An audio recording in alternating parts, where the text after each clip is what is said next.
তাইক ঘৰত সকলোৱে ধুনু বুলি মাতে আৰু সেইবাবে ময়ো তাইক আগৰ পৰাই ধুনু বুলি মাতো। আমি দুইটাই আজিৰ পৰা প্ৰায় 17 বছৰমান আগত এটা কোচিং চেণ্টাৰত লগ পাইছিলোঁ।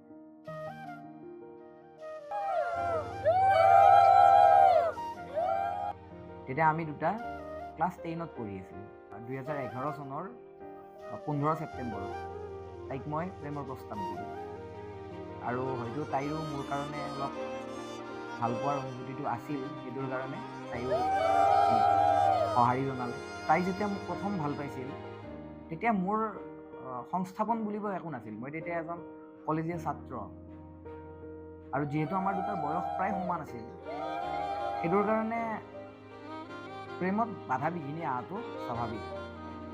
তাইক মানে বেলেগ ল'ৰাই চাব আহে, কিবা আহে, কিন্তু তাইৰ যিটো মোৰ প্ৰতি মৰম, মোৰ প্ৰতি থকা তাইৰ যিটো এটা আন্তৰিকতা, সেইটোৰ কাৰণে হয়তো তাই সেইখিনি চম্ভালি লৈছিল।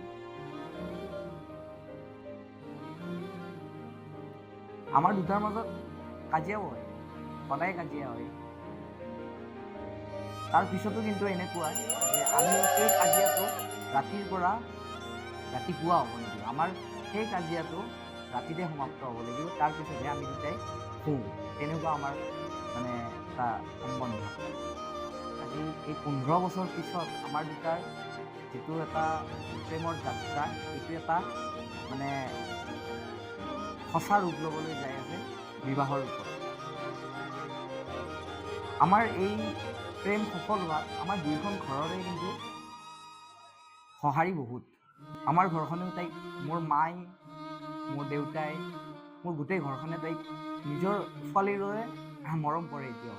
মই যিখিনি দেখিছোঁ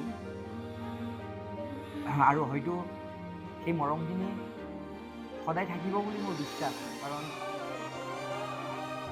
সেইখিনি মই দুয়োটাৰ মাজত দেখা পাওঁ। মোৰ মাৰ মাজতো দেখা পাওঁ তাইৰ প্ৰতি মৰম, তাইৰ মাজতো দেখা পাওঁ মোৰ মাৰ প্ৰতি মৰম। মোৰ বৈবাহিক জীৱন ভালদৰে চলাত এইটোৱে আমাক বহুতখিনি সহায় কৰিব।